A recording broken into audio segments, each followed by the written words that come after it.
మన భీమన పెళ్ళి కృష్ణయ్య ఏరి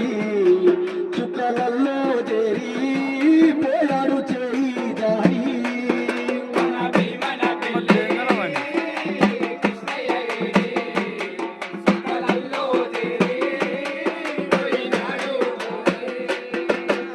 ఏనుగు పువ్వంటి ముఖము గల్లవాడు ఏ మట్టిలో నా దాగినడమ్మా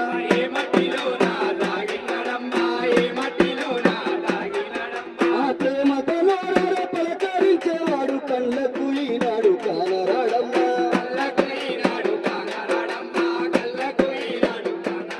ఎంత సక్కని గుణమో సిలివేరు కృష్ణయ్య నీది ఎట్లా మరిసి ఉండుమో